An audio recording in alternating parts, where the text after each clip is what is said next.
Welcome back. ਮੈਂ ਮਨਵੀਰ ਕੌਰ। ਅੱਜ ਦੀ video report 'ਚ ਆਪਾਂ ਗੱਲ ਕਰਾਂਗੇ ਅਨੰਦਪੁਰ ਸਾਹਿਬ ਰੈਜ਼ੋਲੂਸ਼ਨ ਦੀ। ਸ਼੍ਰੋਮਣੀ ਅਕਾਲੀ ਦਲ ਦੇ ਇਤਿਹਾਸ ਦੇ ਵਿੱਚ 100 ਸਾਲਾਂ ਦੇ ਇਤਿਹਾਸ ਦੇ ਵਿੱਚ ਅਨੰਦਪੁਰ ਸਾਹਿਬ ਰੈਜ਼ੋਲੂਸ਼ਨ ਇੱਕ ਬਹੁਤ ਹੀ ਮਜ਼ਬੂਤ document, most comprehensive, very clear and ਬਹੁਤ ਸਟਰੋਂਗ ਬੁਨਿਆਦ ਦੇ ਉੱਤੇ ਆਧਾਰਿਤ ਉਹਦੇ ਵਿੱਚ ਤੱਥ ਨੇ। ਔਰ ਨਾਲ ਦੀ ਨਾਲ ਸਭ ਤੋਂ ਕੰਟਰੋਵਰਸ਼ੀਅਲ ਇੱਕ ਡਾਕੂਮੈਂਟ ਵੀ ਹੈ ਜਿਹੜਾ ਕਿਸੇ ਵੀ ਪੋਲੀਟੀਕਲ ਦਾ ਇੰਨਾ ਕਦੀ ਇਸ਼ੂ ਨਹੀਂ ਬਣਿਆ ਜਿੰਨਾ ਕਿ ਅਨੰਦਪੁਰ ਸਾਹਿਬ ਰੈਜ਼ੋਲੂਸ਼ਨ ਦਾ ਬਣਿਆ। ਔਰ ਬਾਅਦ ਵਿੱਚ ਪੰਜਾਬ 'ਚ ਹਾਲਾਤ ਵੀ ਬਦਲਦੇ ਆ। 1973 ਦੇ ਵਿੱਚ ਅਨੰਦਪੁਰ ਸਾਹਿਬ ਰੈਜ਼ੋਲੂਸ਼ਨ ਜਿਹੜਾ ਉਹ ਇੱਕ ਤਰ੍ਹਾਂ ਦੇ ਨਾਲ ਪਾਸ ਹੋ ਜਾਂਦਾ। ਅੱਜ ਦੀ ਵੀਡੀਓ 'ਚ I will explain Anandpur Sahib resolution in itself ਔਰ ਉਸ ਤੋਂ ਅਨੰਦਪੁਰ ਸਾਹਿਬ ਰੈਜ਼ੋਲੂਸ਼ਨ ਬਣਾਉਣ ਦੇ ਹਾਲਾਤ ਕਿਉਂ ਆਏ ਔਰ ਉਸ ਤੋਂ ਬਾਅਦ ਦੇ 2 ਜਾਂ 4 ਸਾਲਾਂ ਤੱਕ ਦੇ ਇਤਿਹਾਸ। ਉਸ ਤੋਂ ਬਾਅਦ ਅਗਲੀ ਗੱਲ ਨੂੰ ਜਿਹੜੀ ਧਰਮ ਯੁੱਧ ਮੋਰਚਾ ਵਗੈਰਾ ਸਿਚੁਏਸ਼ਨਸ ਹੁੰਦੀਆਂ ਉਹਨਾਂ ਨੂੰ ਆਪਾਂ ਅਗਲੀ ਵੀਡੀਓ 'ਚ ਲਵਾਂਗੇ, ਪਰ ਇਹਦੇ 'ਚ ਆਪਾਂ ਅਨੰਦਪੁਰ ਸਾਹਿਬ ਰੈਜ਼ੋਲੂਸ਼ਨ ਉਸ ਤੋਂ ਥੋੜੇ ਪਹਿਲਾਂ ਦੇ ਔਰ ਥੋੜੇ ਚਿਰ ਬਾਅਦ ਦਾ ਕੀ ਫਰਕ ਪਿਆ ਉਹਨਾਂ ਦੀ ਗੱਲ ਕਰਾਂਗੇ। ਅਨੰਦਪੁਰ ਸਾਹਿਬ ਰੈਜ਼ੋਲੂਸ਼ਨ ਲਿਆਉਣ ਵੱਲ ਸ਼੍ਰੋਮਣੀ ਅਕਾਲੀ ਦਲ ਕਿਉਂ ਮੂਵ ਹੋਈ, ਇਹ ਕਦਮ ਕਿਉਂ ਚੱਕਣਾ ਪਿਆ? ਇਹਦੇ ਪਿਛਲੇ ਬਹੁਤ ਸਾਰੇ ਸੋਸ਼ੀਓ ਪੋਲੀਟੀਕਲ ਐਂਡ ਕਲਚਰਲ ਕਾਰਨ ਨੇ ਜਿਹੜੇ ਭਾਰਤ ਦੀ ਆਜ਼ਾਦੀ, ਜਦੋਂ ਭਾਰਤ ਦੀ ਵੰਡ ਹੁੰਦੀ ਆ ਭਾਰਤ ਪਾਕਿਸਤਾਨ ਦੀ, ਉਸ ਤੋਂ ਲੈ ਕੇ ਪੰਜਾਬੀ ਸੂਬਾ ਮੂਵਮੈਂਟ ਤੱਕ ਦੇ ਬਹੁਤ ਇੱਦਾਂ ਦੇ ਘਟਨਾਕ੍ਰਮ ਸੀ ਜਿਨ੍ਹਾਂ ਤੋਂ ਇੱਕ ਨੈਰੇਟਿਵ ਜਿਹੜਾ ਉਹ ਸਪਰੈਡ ਹੁੰਦਾ ਹੈ ਕਿ ਸਿੱਖ ਆਈਡੈਂਟੀਟੀ ਖਤਰੇ ਦੇ ਵਿੱਚ ਆ, ਜਿਹੜੀ ਸਿੱਖੀ ਪਹਿਚਾਣ ਆ ਉਹ ਖਤਰੇ ਦੇ ਵਿੱਚ ਆ, ਉਹਨੂੰ ਕੋਈ ਜ਼ਿਆਦਾ ਐਕਨੋਲੇਜਮੈਂਟ ਇੱਥੇ ਭਾਰਤ ਦੇ ਵਿੱਚ ਨਹੀਂ ਮਿਲ ਰਹੀ ਹੈਗੀ, ਉਹਨਾਂ ਦੇ ਜਿਹੜੇ ਰਾਈਟਸ ਖਤਰੇ ਦੇ ਵਿੱਚ ਆ। ਪਲੱਸ ਜਿਹੜਾ ਉਹ ਮਾਸਟਰ ਤਾਰਾ ਸਿੰਘ ਦਾ ਜਿਹੜਾ ਇੱਕ ਸੰਘਰਸ਼ ਆ, ਉਹਦੀਆਂ ਪੁਰਾਣੀਆਂ ਵੀਡੀਓਜ਼ ਵੀ ਅਵੇਲੇਬਲ ਆ, ਜਿਹੜੀਆਂ ਨਹਿਰੂ ਦੇ ਨਾਲ ਇੱਕ ਪ੍ਰੋਮਿਸ ਹੋਇਆ ਹੁੰਦਾ ਕਿ ਅਲੱਗ ਖਿੱਤਾ ਦਿੱਤਾ ਜਾਏਗਾ। ਉਹ ਖਿੱਤਾ ਦਿੱਤਾ ਜਾਏਗਾ ਦਾ ਮਤਲਬ ਬਾਅਦ ਵਿੱਚ ਉਹ ਕੋਈ ਵੀ ਕਿਸੇ ਪਾਸਿਓਂ ਇੱਦਾਂ ਦੀ ਸੋਵਰੈਨਿਟੀ ਵਾਲੀ ਗੱਲ ਨਹੀਂ ਆਈ। ਜੋ ਸੋਵਰੈਨਿਟੀ ਦਾ ਕਨਸੈਪਟ ਸਿੱਖ ਮਾਈਂਡਸ ਦੇ ਵਿੱਚ ਆਲਰੇਡੀ ਪਹਿਲਾਂ ਤੋਂ ਹੀ ਇਸਟੈਬਲਿਸ਼ ਜਿਹੜਾ ਉਹ ਚੱਲਦਾ ਆ ਰਿਹਾ ਸੀ। ਸੋ ਇੱਕ ਤਾਂ ਸਿੱਖ ਆਈਡੈਂਟੀਟੀ ਕ੍ਰਾਈਸਿਸ ਇੱਕ ਕਾਰਨ ਸੀ, ਪਲੱਸ ਜਿਹੜਾ ਪੰਜਾਬੀ ਸੂਬਾ ਐਜੀਟੇਸ਼ਨ ਜਿਹੜੀ 1966 ਤੱਕ ਹੋਈ ਆ ਉਹਦੇ ਵਿੱਚੋਂ ਕੁਛ ਮੰਗਾਂ ਜਿਹੜੀਆਂ ਉਹ ਮੰਨੀਆਂ ਨਹੀਂ ਸੀ ਗਈਆਂ, ਜਿਵੇਂ ਕਿ ਜਿਹਨੂੰ ਇੱਕ ਕਾਣੀ ਵੰਡ ਕਿਹਾ ਜਾਂਦਾ ਸੀ ਕਿ ਪੰਜਾਬੀ ਬੋਲਦੇ ਕਈ ਇਲਾਕੇ ਸੀ ਜਿਹੜੇ ਹੋਰ ਸੂਬਿਆਂ 'ਚ ਰਹਿ ਗਏ ਸੀ, ਪਲੱਸ ਨਾਲ ਪੰਜਾਬ ਦੇ ਪਾਣੀਆਂ ਦਾ ਸਾਰਾ ਕੰਟਰੋਲ ਲੈ ਗਏ ਸੀ ਸੈਂਟਰ। ਪੰਜਾਬ ਦੇ 75% ਤੋਂ ਵੀ ਵੱਧ ਦਾ ਪਾਣੀ ਜਿਹੜਾ ਉਹ ਪੰਜਾਬ ਵਰਤ ਨਹੀਂ ਸਕਦਾ, ਉਹ ਬਾਹਰਲੇ ਸੂਬਿਆਂ ਨੂੰ ਜਾਂਦਾ। ਸੋ ਇੱਕ ਇਹ ਮੰਗ ਸੀਗੀ। ਨਾਲ ਚੰਡੀਗੜ੍ਹ ਨੂੰ ਯੂਟੀ ਬਣਾ ਦਿੱਤਾ ਗਿਆ, ਪੰਜਾਬ ਨੂੰ ਰਾਜਧਾਨੀ ਨਹੀਂ ਦਿੱਤੀ ਗਈ। ਇੱਦਾਂ ਦੀਆਂ ਬਹੁਤ ਸਾਰੀਆਂ ਮੰਗਾਂ ਸੀ। ਪਲੱਸ ਨਾਲ ਹੀ ਇੱਕ ਹੋਰ ਇੱਕ ਇੱਦਾਂ ਦਾ ਫੈਕਟਰ ਸੀ ਜਿਹਨੇ ਇਸ ਚੀਜ਼ ਨੂੰ ਬਲਦੀ ਤੇ ਅੱਗ ਪਾਉਣ ਵਾਲਾ ਕੰਮ ਕੀਤਾ, ਉਹ ਸੀ ਦਿੱਲੀ ਗੁਰਦੁਆਰਾ ਮੈਨੇਜਮੈਂਟ ਕਮੇਟੀ ਦਾ ਜਿਹੜਾ ਰੌਲਾ ਸੀ। ਸ਼੍ਰੋਮਣੀ ਅਕਾਲੀ ਦਲ ਸਿੱਖਾਂ ਦੀ ਇੱਕ ਸਿਰਮੌਰ ਪੋਲੀਟੀਕਲ ਪਾਰਟੀ ਮੰਨੀ ਜਾਂਦੀ ਹੈ। ਸਿੱਖਾਂ ਦੀ only and only political party Shiromani Akali Dal ਨੂੰ ਮੰਨਿਆ ਜਾਂਦਾ ਹੈ। ਸ਼੍ਰੋਮਣੀ ਅਕਾਲੀ ਦਲ 1966 ਤੱਕ ਇੱਕ ਸਟਰਗਲ ਕਰਦਾ ਹੈ ਜਿਹਦੇ ਵਿੱਚ ਉਹ ਪੰਜਾਬੀ ਸੂਬੇ ਦੀ ਮੰਗ ਨੂੰ ਅਚੀਵ ਕਰ ਲੈਂਦਾ, ਔਰ ਅਚੀਵ ਕਰਨ ਤੋਂ ਬਾਅਦ ਇੱਕ ਉਮੀਦ ਹੁੰਦੀ ਹੈ ਕਿ ਹੁਣ ਪੰਜਾਬ ਕਿਉਂਕਿ ਸਿੱਖ ਮੈਜੋਰਿਟੀ ਸੂਬਾ ਬਣ ਚੁੱਕਾ ਹੈ ਤਾਂ ਅਕਾਲੀ ਦਲ ਜਿਹੜੀ ਆ ਉਹ ਸਟੇਬਿਲਿਟੀ ਪੋਲੀਟੀਕਲ ਸਟੇਬਲ ਆਪਣੀਆਂ ਗਵਰਨਮੈਂਟਸ ਨੂੰ ਚਲਾ ਪਾਏਗੀ ਔਰ ਅਕਾਲੀ ਦਲ ਦਾ ਰਾਜ ਹੋਏਗਾ, ਅਕਾਲੀ ਦਲ ਦੀਆਂ ਸਰਕਾਰਾਂ ਹੋਣਗੀਆਂ। ਪਰ ਐਵੇਂ ਹੁੰਦਾ ਨਹੀਂ। ਉਸ ਸਮੇਂ ਬਹੁਤ ਪੋਲੀਟੀਕਲ ਜਿਹੜੀ ਇਨਸਟੇਬਿਲਿਟੀ ਦਾ ਸਾਹਮਣਾ ਜਿਹੜਾ ਆ ਅਕਾਲੀ ਦਲ ਨੂੰ ਕਰਨਾ ਪੈਂਦਾ। ਜਿਵੇਂ 1966 ਦੇ ਵਿੱਚ ਪੰਜਾਬ ਦੀ ਵੰਡ ਹੋਈ, ਰੀਆਰਗੇਨਾਈਜੇਸ਼ਨ ਹੋਈ ਔਰ 1967-68 'ਚ ਜਿਹੜੀ ਅੱਗੇ ਸਰਕਾਰ ਬਣਦੀ ਆ ਉਹ ਬਣਦੀ ਤਾਂ ਅਕਾਲੀ ਸਰਕਾਰ ਹੀ ਆ, ਪਰ ਉਸ ਸਰਕਾਰ ਨੂੰ ਚਲਾਉਣ ਦੇ ਵਿੱਚ ਅਕਾਲੀ ਗਵਰਨਮੈਂਟ ਜਿਹੜੀ ਆ ਉਹ ਚੱਲਣ ਨਹੀਂ ਦਿੰਦੀ। ਸੈਂਟਰ ਦੀ ਸਰਕਾਰ ਜਿਹੜੀ ਕਾਂਗਰਸ ਸਰਕਾਰ ਹੁੰਦੀ ਹੈ ਉਹਨਾਂ ਚੀਫ ਮਿਨਿਸਟਰਸ ਨੂੰ ਬਦਲ ਦਿੱਤਾ ਜਾਂਦਾ, ਹਾਰਸ ਟ੍ਰੇਡਿੰਗ ਕਰ ਦਿੱਤੀ ਜਾਂਦੀ ਹੈ। ਮਤਲਬ ਬੇਸਿਕਲੀ ਕਾਂਗਰਸ ਦਾ ਉਸ ਸਮੇਂ ਟਾਰਗੇਟ ਇਹ ਸੀ ਕਿ ਅਕਾਲੀ ਸਰਕਾਰਾਂ ਨੂੰ ਚੱਲਣ ਨਹੀਂ ਦੇਣਾ। ਕੋਈ ਚੀਫ ਮਿਨਿਸਟਰ, ਪਹਿਲੇ ਚੀਫ ਮਿਨਿਸਟਰ ਗੁਰਨਾਮ ਸਿੰਘ ਬਣਦੇ ਆ ਪੰਜਾਬ ਦੀ ਰੀਆਰਗੇਨਾਈਜੇਸ਼ਨ ਤੋਂ ਬਾਅਦ, ਉਹਨਾਂ ਦੀ 8 ਜਾਂ 9 ਮਹੀਨੇ ਸਰਕਾਰ ਚੱਲਦੀ। ਉਸ ਤੋਂ ਬਾਅਦ ਲక్ష్మణ ਸਿੰਘ ਗਿੱਲ ਜਿਨ੍ਹਾਂ ਨੂੰ ਕਾਂਗਰਸ ਵੱਲੋਂ ਹੀ ਇੱਕ ਤਰ੍ਹਾਂ ਦੇ ਨਾਲ ਸਪੋਰਟ ਕਰਕੇ ਉਸ ਗੁਰਨਾਮ ਸਿੰਘ ਸਰਕਾਰ ਚੀਫ ਮਿਨਿਸਟਰ ਨੂੰ ਟੌਪਲ ਕੀਤਾ ਗਿਆ ਔਰ ਲక్ష్మణ ਸਿੰਘ ਗਿੱਲ ਜੋ ਕਿ ਅਕਾਲੀ ਸੀ ਉਹਨਾਂ ਨੂੰ ਲਿਆਂਦਾ ਗਿਆ। ਉਹ ਵੀ ਸਰਕਾਰ ਸਿਰਫ ਸਾਲ ਹੀ ਚੱਲ ਪਾਉਂਦੀ ਹੈ। ਉਸ ਤੋਂ ਬਾਅਦ ਪ੍ਰਕਾਸ਼ ਸਿੰਘ ਬਾਦਲ ਬਣਦੇ ਨੇ। ਪ੍ਰਕਾਸ਼ ਸਿੰਘ ਬਾਦਲ ਦੀ ਸਰਕਾਰ ਨੂੰ ਵੀ ਚੱਲਣ ਨਹੀਂ ਦਿੱਤਾ ਜਾਂਦਾ ਔਰ ਰਾਸ਼ਟਰਪਤੀ ਰਾਜ ਲਾਗੂ ਕਰ ਦਿੱਤਾ ਜਾਂਦਾ। ਸੋ ਜਿਹੜੀ ਇਹ ਪੋਲੀਟੀਕਲ ਇਨਸਟੇਬਿਲਿਟੀ ਸੀ ਅਕਾਲੀ ਲੀਡਰਸ਼ਿਪ ਦੇ ਮਨਾਂ ਦੇ ਵਿੱਚ, ਉਹ ਇੱਕ ਸੀਰੀਅਸ ਕੁਐਸਚਨ ਉਹਨਾਂ ਦੇ ਮਨਾਂ 'ਚ ਰਾਈਜ਼ ਕਰ ਰਹੀ ਸੀ। ਆਲ ਟੂਗੈਦਰ ਜਿਹੜੀ SGPC ਐਂਡ ਸ਼੍ਰੋਮਣੀ ਅਕਾਲੀ ਦਲ ਦਾ ਉਹ ਪੰਥਕ ਮੀਰੀ ਪੀਰੀ ਏਜੰਡਾ, ਉਹਦੇ ਵਿੱਚ ਇਹ ਕੁਐਸਚਨ ਰਾਈਜ਼ ਕਰ ਰਹੀ ਸੀ ਕਿ ਅਕਾਲੀ ਦਲ ਦਾ ਅਸਲ ਕੰਮ ਕੀ ਹੋਵੇ, ਅਸਲ ਅਕਾਲੀ ਦਲ ਦਾ ਏਜੰਡਾ ਕੀ ਹੋਵੇ। ਨਾਲ ਹੀ ਇੱਕ ਹੋਰ ਘਟਨਾਕ੍ਰਮ ਹੈ ਜਿਹਨੂੰ ਆਪਾਂ ਇਗਨੋਰ ਨਹੀਂ ਕਰ ਸਕਦੇ, ਉਹ ਹੈਗਾ ਕਿ ਦਿੱਲੀ ਦੇ ਗੁਰਦੁਆਰਿਆਂ ਦੀ ਮੈਨੇਜਮੈਂਟ ਦੀ ਜਿਹੜੀ ਕਮੇਟੀ ਸੀ ਉਹਦਾ ਰੌਲਾ। ਉਹਦੇ 'ਚ ਰੌਲਾ ਕੀ ਸੀ ਕਿ ਜਿਹੜੀ ਕਾਂਗਰਸ ਦੀ ਸਰਕਾਰ ਸੈਂਟਰ ਦੇ ਵਿੱਚ ਸੀ ਔਰ ਦਿੱਲੀ ਵਾਲੀ ਕਾਂਗਰਸ ਦੀ ਸਰਕਾਰ, ਉਹ ਦੇ ਵਰ ਟਰਾਈਂਗ ਟੂ ਹਾਈਜੈਕ, ਇੱਕ ਤਰ੍ਹਾਂ ਦੇ ਨਾਲ ਕਬਜ਼ਾ ਕਰਨਾ ਚਾਹੁੰਦੇ ਸੀ ਦਿੱਲੀ ਸਿੱਖ ਗੁਰਦੁਆਰਾ ਕਮੇਟੀ ਦੇ ਉੱਤੇ। ਹੁਣ ਇਸ ਚੀਜ਼ ਨੂੰ ਥੋੜਾ ਜਿਹਾ ਆਪਾਂ ਡਿਟੇਲ ਨਾਲ ਸਮਝਾਂਗੇ। ਗੁਰਦੁਆਰਾ ਐਕਟ ਬਣਨ ਤੋਂ ਬਾਅਦ ਐਸਜੀਪੀਸੀ ਦੀ ਜ਼ਿੰਮੇਵਾਰੀ 'ਚ ਆ ਜਾਂਦੇ ਗੁਰਦੁਆਰਿਆਂ ਦੀ ਸੰਭਾਲ ਕਰਨੀ। ਆਜ਼ਾਦੀ ਤੋਂ ਪਹਿਲਾਂ ਦੀ ਇਹ ਗੱਲ ਆ 1925 ਦੇ ਅਰਾਊਂਡ। ਲੇਕਿਨ ਜਿਹੜੇ ਦਿੱਲੀ ਗੁਰਦੁਆਰਾ ਸੀਗੇ, ਜਿੰਨੇ ਵੀ ਦਿੱਲੀ ਦੇ ਵਿੱਚ ਆਉਂਦੇ ਗੁਰਦੁਆਰਾ ਜਾਂ ਆਪਣੀਆਂ ਸਰਾਂ ਵਗੈਰਾ ਸੀ, ਉਹਨਾਂ ਦੀ ਜਿਹੜੀ ਦੇਖਭਾਲ ਕਰਨ ਦੇ ਲਈ ਇੱਕ ਦਿੱਲੀ ਗੁਰਦੁਆਰਾ ਕਮੇਟੀ ਬਣੀ ਹੋਈ ਸੀ, ਜਿਹੜੀ 11 ਮੈਂਬਰਾਂ ਦੀ ਕਮੇਟੀ ਸੀ। 1942 ਦੇ ਅਰਾਊਂਡ ਦਾ ਗੱਲ ਆ ਇਹ, ਜਦੋਂ ਉਹਦੇ ਵਿੱਚ ਜਿਹੜੇ 11 ਮੈਂਬਰ ਸੀ ਉਹ ਸਿਲੈਕਟ ਕੀਤੇ ਗਏ ਸੀ। ਉਹ ਸਿਲੈਕਟ ਕੀਤੇ ਗਏ ਸੀ ਐਸਜੀਪੀਸੀ ਵੱਲੋਂ ਹੀ। ਉਹੀ ਇੱਕ ਤਰ੍ਹਾਂ ਦੇ ਨਾਲ ਸਾਰੇ ਕੰਮਕਾਜ ਨੂੰ ਚਲਾਉਂਦੇ ਸੀ। ਜਿਹੜੇ ਦਿੱਲੀ ਦੇ ਗੁਰਦੁਆਰਾ ਸੀ ਉਹਨਾਂ ਤੇ ਵੀ ਮਹੰਤਾਂ ਦਾ ਕੰਟਰੋਲ ਸੀ, ਪਰ ਜਿਹੜੀ ਇਹ ਕਮੇਟੀ ਸੀ ਐਸਜੀਪੀਸੀ ਦੇ ਅੰਦਰ ਬਣੀ ਹੋਈ, ਇਹ ਆਪਣੇ ਇੱਕ ਕੰਪਰੋਮਾਈਜ਼ ਰੀਚ ਕਰਦੇ ਆ ਮਹੰਤਾਂ ਦੇ ਨਾਲ, ਔਰ ਉਹਨਾਂ ਤੋਂ ਕੰਟਰੋਲ ਲੈ ਲੈਂਦੇ ਆ ਬਹੁਤ ਸ਼ਾਂਤਮਈ ਤਰੀਕੇ ਦੇ ਨਾਲ। ਔਰ ਉਹੀ ਕਮੇਟੀ ਆਜ਼ਾਦੀ ਤੋਂ ਬਾਅਦ ਵੀ 1947 ਤੋਂ ਬਾਅਦ ਵੀ ਉਹੀ ਕਮੇਟੀ ਜਿਹੜੀ ਸਿਲੈਕਟਡ ਹੁੰਦੀ ਸੀ, ਉਹੀ ਦਿੱਲੀ ਦੇ ਗੁਰਦੁਆਰਿਆਂ ਨੂੰ ਸੰਭਾਲਦੀ ਆ ਰਹੀ ਸੀ। 1961 ਦੇ ਵਿੱਚ ਜਾ ਕੇ ਹਾਲਾਤ ਬਦਲਦੇ ਆ। 1961-62 ਤੋਂ ਬਾਅਦ ਜਦੋਂ ਪੰਜਾਬ ਦੇ ਵਿੱਚ ਮਾਸਟਰ ਤਾਰਾ ਸਿੰਘ ਦੀ ਅਗਵਾਈ ਦੇ ਹੇਠ ਬਹੁਤ ਤੇਜ਼ ਹੋ ਜਾਂਦੀ ਆ ਪੰਜਾਬੀ ਸੂਬਾ ਐਜੀਟੇਸ਼ਨ ਐਂਡ ਹੋਰ ਬਹੁਤ ਘਟਨਾਕ੍ਰਮ ਵਾਪਰਦੇ ਨੇ, ਉਸ ਤੋਂ ਬਾਅਦ ਜਿਹੜੀ ਦਿੱਲੀ ਗਵਰਨਮੈਂਟ ਆ ਸੈਂਟਰ ਦੀ ਵੀ ਔਰ ਦਿੱਲੀ ਆਪਣੀ ਕੈਪੀਟਲ ਦੀ ਵੀ ਜਿਹੜੀ ਸਰਕਾਰ ਸੀਗੀ ਕਾਂਗਰਸ ਦੀ, ਉਹਨਾਂ ਦੀ ਇੱਕ ਇੰਟਰਫੇਰੈਂਸ ਸਟਾਰਟ ਹੋ ਜਾਂਦੀ ਹੈ, ਜਾਂ ਆਪਾਂ ਸਿੱਧਾ ਹੀ ਕਹਿ ਲਈਏ ਕਿ ਇੱਕ ਕਬਜ਼ਾ ਕਰਨ ਦੀ, ਕਿ ਅਸੀਂ ਦਿੱਲੀ ਦੀ ਮੈਨੇਜਮੈਂਟ ਗੁਰਦੁਆਰਿਆਂ ਦੀ ਆਪ ਕਰੀਏ। ਉਹਦੇ ਲਈ ਉਹਨਾਂ ਦੀਆਂ ਕੋਸ਼ਿਸ਼ਾਂ ਤੇਜ਼ ਹੋ ਜਾਂਦੀਆਂ, ਜਿਹਦੇ ਕਰਕੇ ਉੱਥੇ ਜਿਹੜੇ ਉੱਥੋਂ ਦੇ ਸਿਲੈਕਟਡ ਮੈਂਬਰਸ ਹੁੰਦੇ ਆ, ਉਹਨਾਂ ਦੇ ਵਿੱਚ ਆਪਣੇ ਬੰਦਿਆਂ ਨੂੰ, ਜੋ ਕਾਂਗਰਸ ਪਾਰਟੀ ਨੂੰ ਬਿਲੋਂਗ ਕਰਦੇ ਬੰਦੇ ਸੀ ਜਾਂ ਕਾਂਗਰਸ ਦੇ ਜਿਨ੍ਹਾਂ ਦੀ ਅਲੀਜੀਅੰਸ ਸੀਗੀ ਕਾਂਗਰਸ ਪਾਰਟੀ ਦੇ ਨਾਲ, ਉਹਨਾਂ ਨੂੰ ਹੀ ਉੱਥੇ ਥੋਪਣ ਦੀਆਂ ਕੋਸ਼ਿਸ਼ਾਂ ਸ਼ੁਰੂ ਹੋ ਜਾਂਦੀਆਂ ਨੇ। 1971 ਦਾ ਇੱਕ ਉਹ ਟਾਈਮ ਸੀ ਜਦੋਂ ਇੱਕ ਆਰਡੀਨੈਂਸ ਪਾਸ ਕੀਤਾ ਜਾਂਦਾ ਹੈ ਸੈਂਟਰ ਦੀ ਸਰਕਾਰ ਵੱਲੋਂ। ਉਸ ਆਰਡੀਨੈਂਸ ਦੇ ਵਿੱਚ ਇੱਕ ਬੋਰਡ ਬਣਾ ਦਿੱਤਾ ਜਾਂਦਾ ਹੈ, ਕੁਝ 5 ਮੈਂਬਰਾਂ ਦੀ ਕਮੇਟੀ ਬਣਾ ਦਿੱਤੀ ਜਾਂਦੀ ਹੈ ਕਿ ਇਹੀ ਕਮੇਟੀ ਜਿਹੜੀ ਆ ਉਹੀ ਦਿੱਲੀ ਦੇ ਗੁਰਦੁਆਰਿਆਂ ਨੂੰ ਮੈਨੇਜ ਕਰੇਗੀ। ਉਹ ਜਿਹੜੀ ਕਮੇਟੀ ਦੇ ਮੈਂਬਰ ਹੁੰਦੇ ਆ 5, ਕਿਹਾ ਜਾਂਦਾ ਹੈ ਕਿ ਉਹ ਸਾਰੇ ਦੇ ਸਾਰੇ ਹੀ ਕਾਂਗਰਸ ਪਾਰਟੀ ਨਾਲ ਸੰਬੰਧਿਤ ਸੀ, ਜਿਹਦੇ ਤੋਂ ਅਕਾਲੀ ਲੀਡਰਸ਼ਿਪ ਦੇ ਵਿੱਚ ਵੀ ਉਹੀ ਚਿਹਰੇ ਸੀ ਜਿਹੜੇ ਅੱਜ ਦੇ ਸਮੇਂ 'ਚ ਵੀ ਆਪਾਂ ਦੇਖ ਸਕਦੇ ਹਾਂ। ਪ੍ਰਕਾਸ਼ ਸਿੰਘ ਬਾਦਲ ਜੀ ਹੋ ਗਏ, ਰਵਿੰਦਰ ਸਿੰਘ ਜੀ ਹੋ ਗਏ, ਗੁਰਜੰਟ ਸਿੰਘ ਟੌਹਰਾ ਹੋ ਗਏ, ਇਹ ਸਾਰਿਆਂ ਨੇ ਹੀ ਇੱਕ ਬਹੁਤ ਵੱਡੀ ਮੂਵਮੈਂਟ ਜਿਹੜੀ ਆ ਉਹ ਸ਼ੁਰੂ ਕਰਦੇ ਆ, ਕਿਉਂਕਿ ਇਸ ਚੀਜ਼ ਨੂੰ ਸਿੱਧਾ ਹੀ ਸਿੱਖਾਂ ਦੇ ਜਿਹੜੇ ਰਿਲੀਜੀਅਸ ਅਫੇਅਰਸ ਆ ਉਹਦੇ ਵਿੱਚ ਸੈਕੂਲਰ ਸਟੇਟ ਲਾਈਕ ਭਾਰਤ ਦੀ ਸਰਕਾਰ ਦੀ ਇੰਟਰਫੇਰੈਂਸ ਸਮਝਿਆ ਜਾਂਦਾ ਸੀ। ਪਰ 1971 ਦੇ ਵਿੱਚ ਹੀ ਦਿੱਲੀ ਦੀ ਜਿਹੜੀ ਸਰਕਾਰ ਹੈ, ਕੈਪੀਟਲ ਸਾਡੀ ਰਾਜਧਾਨੀ ਦੇ ਵਿੱਚ ਜਿਹੜੀ ਚੁਣੀ ਹੋਈ ਸਰਕਾਰ ਸੀ ਕਾਂਗਰਸ ਦੀ, ਉਹਨਾਂ ਵੱਲੋਂ ਵੀ ਇੱਕ ਆਰਡੀਨੈਂਸ ਪਾਸ ਕਰਕੇ ਇੱਕ ਬੋਰਡ ਦੇ ਵਿੱਚ ਆਪਣੇ ਮੈਂਬਰ ਲਾ ਕੇ ਦਿੱਲੀ ਦੇ ਗੁਰਦੁਆਰਿਆਂ ਤੇ ਕਬਜ਼ਾ, ਲਿਟਰਲੀ ਕਬਜ਼ਾ ਲੈ ਲਿਆ ਜਾਂਦਾ ਫੋਰਸ ਦੇ ਨਾਲ। ਸੋ ਇਸ ਤੋਂ ਬਾਅਦ ਅਕਾਲੀ ਦਲ ਇੱਕ ਮੋਰਚਾ ਸਟਾਰਟ ਕਰਦਾ, ਜਿਹਦੇ ਵਿੱਚ ਅਕਾਲੀ ਦਲ, ਸ਼੍ਰੋਮਣੀ ਅਕਾਲੀ ਦਲ ਦੀ ਅਗਵਾਈ ਦੇ ਹੇਠ ਹਰਚੰਦ ਸਿੰਘ ਲੌਂਗੋਵਾਲ ਪ੍ਰਧਾਨ ਸੀਗੇ, ਉਹਨਾਂ ਦੀ ਅਗਵਾਈ ਦੇ ਹੇਠ 17,000 ਪਲੱਸ ਸਿੱਖ ਜਿਹੜੇ ਆ ਉਹ ਆਪਣੀ ਅਰੈਸਟ ਪਾਉਂਦੇ ਆ, ਕਿਉਂਕਿ ਅਰੈਸਟ ਪਾਉਣਾ ਇੱਕ ਇਹਨਾਂ ਦਾ ਜੱਥੇ ਹੀ ਜਾਂਦੇ ਸੀ ਔਰ ਸ਼ਾਂਤਮਈ ਤਰੀਕੇ ਦੇ ਨਾਲ ਪ੍ਰਦਰਸ਼ਨ ਕਰਦੇ ਸੀ ਔਰ ਉਹ ਪੁਲਿਸ ਅਰੈਸਟ ਕਰ ਲੈਂਦੀ ਸੀਗੀ। ਇਹ ਇਹਨਾਂ ਦਾ ਢੰਗ ਹੁੰਦਾ ਸੀ ਪ੍ਰੋਟੈਸਟ ਕਰਨ ਦਾ। ਇਹ ਮੋਰਚਾ ਜਿਹੜਾ ਦਿੱਲੀ ਵਾਲਾ ਸੀ 115 ਦਿਨ ਲੰਬੀ ਲੜਾਈ ਲੜਦੇ ਆ ਔਰ ਬਹੁਤ ਇੱਕ ਤਰ੍ਹਾਂ ਦੇ ਨਾਲ ਜਿਹੜੀ ਸਟੇਟ ਦੀ ਧੱਕੇਸ਼ਾਹੀ ਔਰ ਇੰਟਰਫੇਰੈਂਸ ਰਿਲੀਜੀਅਸ ਮੈਟਰਸ ਦੇ ਵਿੱਚ ਸੀ, ਉਹ ਐਵੀਡੈਂਟ ਸੀ ਔਰ ਇਹਨੂੰ ਕ੍ਰਿਟੀਸਾਈਜ਼ ਉਸ ਸਮੇਂ ਦੀਆਂ ਆਪੋਜੀਸ਼ਨ ਪਾਰਟੀਆਂ ਵੱਲੋਂ ਵੀ ਬਹੁਤ ਜ਼ੋਰਦਾਰ ਤਰੀਕੇ ਨਾਲ ਕੀਤਾ ਗਿਆ ਸੀ। ਪਰ ਅਲਟੀਮੇਟਲੀ ਜਿਹੜਾ ਇਹ ਦਿੱਲੀ ਗੁਰਦੁਆਰਾ ਮੈਨੇਜਮੈਂਟ ਕਮੇਟੀ ਆ, ਇਹ ਐਕਟ ਬਣਾਉਣ ਦੇ ਵਿੱਚ ਸ਼੍ਰੋਮਣੀ ਅਕਾਲੀ ਦਲ ਕਾਮਯਾਬ ਹੋ ਜਾਂਦਾ ਹੈ। ਸੈਂਟਰ ਸਰਕਾਰ ਨੂੰ ਐਕਟ ਬਣਾਉਣਾ ਪੈਂਦਾ ਔਰ ਇਹਦੇ ਵਿੱਚੋਂ ਸਰਕਾਰ ਦੀ ਜਿਹੜੇ ਹਸਤਕਸ਼ੇਪ ਸੀ, ਜਿਹੜੀ ਉਹਨਾਂ ਦੀ ਇੰਟਰਫੇਰੈਂਸ ਸੀ, ਉਹ ਬਾਹਰ ਨਿਕਲ ਜਾਂਦੀ ਹੈ। ਇਹਦੇ ਵਿੱਚ ਸ਼੍ਰੋਮਣੀ ਅਕਾਲੀ ਦਲ ਕਾਮਯਾਬ ਰਹਿੰਦਾ ਹੈ। ਸੋ ਇਹ 1971 ਦਾ ਦੌਰ ਸੀ।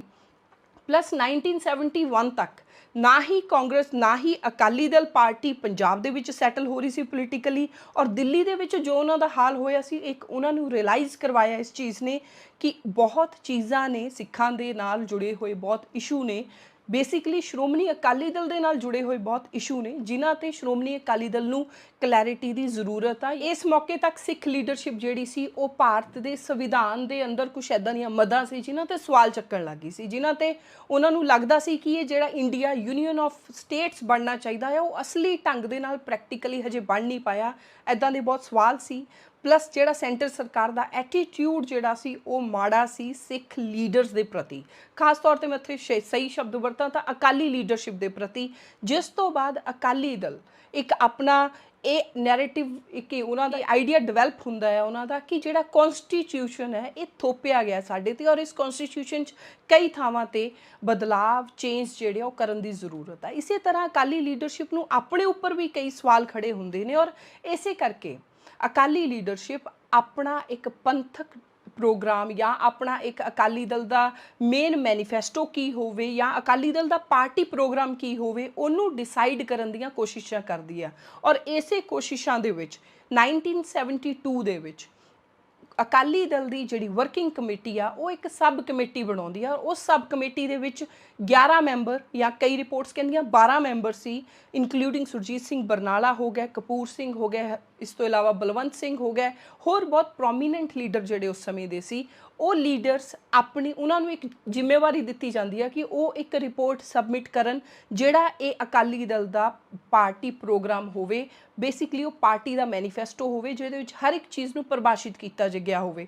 ਬਸ ਉਹੀ ਜਿਹੜੀ ਰਿਪੋਰਟ ਸੀ ਜਿਹੜੀ ਇਸ ਸਬ ਕਮੇਟੀ ਵੱਲੋਂ 1973 ਦੇ ਵਿੱਚ ਸਬਮਿਟ ਕੀਤੀ ਜਾਂਦੀ ਹੈ, ਇਹੀ ਅੱਗੇ ਜਾ ਕੇ ਅਨੰਦਪੁਰ ਸਾਹਿਬ ਰੈਜ਼ੋਲੂਸ਼ਨ ਦੀ ਫਾਰਮ ਦੇ ਵਿੱਚ ਪ੍ਰੈਜ਼ੈਂਟ ਹੁੰਦੀ ਹੈ। ਇਹਨੂੰ ਹੀ ਅਨੰਦਪੁਰ ਸਾਹਿਬ ਰੈਜ਼ੋਲੂਸ਼ਨ ਜਿਹੜਾ ਮੰਨਿਆ ਜਾਂਦਾ। ਇਸ ਸਬ ਕਮੇਟੀ ਨੇ ਆਪਣੀ ਰਿਪੋਰਟ ਬਣਾਉਣ ਦੇ ਲਈ ਬਹੁਤ ਵਾਈਡਰ ਸਪੈਕਟਰਮ ਦੇ ਲੋਕਾਂ ਤੱਕ ਅਪਰੋਚ ਕੀਤੀ, ਜਿਵੇਂ ਕਿ ਡਾਕਟਰਸ, ਲਾਇਰਸ, ਪੋਲੀਟੀਕਲ ਥਿੰਕਰਸ, ਵਿਦਵਾਨ, ਪਲੱਸ ਜਿਹੜੀ ਜਿੱਦਾਂ ਜੈ ਪ੍ਰਕਾਸ਼ ਨਾਰਾਇਣ ਸੀ ਜਾਂ ਜਿਹੜੇ ਹੋਰ ਉਸ ਸਮੇਂ ਦੇ ਪੋਲੀਟੀਕਲੀ ਜਿਹੜੇ ਇੱਕ ਵਧੀਆ ਲੀਡਰਸ਼ਿਪ ਸੀਗੀ ਭਾਰਤ ਦੀ, ਉਹਨਾਂ ਸਭ ਨੂੰ ਅਪਰੋਚ ਕਰਕੇ ਇਸ ਡਾਕੂਮੈਂਟ ਨੂੰ ਫਰਦਰ ਜਿਹੜਾ ਉਹ ਬਣਾਇਆ, ਇੱਕ ਕੰਪਾਈਲ ਕੀਤਾ, ਔਰ ਬਾਅਦ ਵਿੱਚ ਅਨੰਦਪੁਰ ਸਾਹਿਬ ਦੇ ਵਿੱਚ 1973 ਦੇ ਵਿੱਚ ਪੇਸ਼ ਕੀਤਾ ਜਾਂਦਾ, ਔਰ ਬਾਅਦ 'ਚ ਇਹਦਾ ਨਾਮ ਅਨੰਦਪੁਰ ਸਾਹਿਬ ਰੈਜ਼ੋਲੂਸ਼ਨ ਜਿਹੜਾ ਇਹ ਸਾਹਮਣੇ ਆਉਂਦਾ ਹੈ।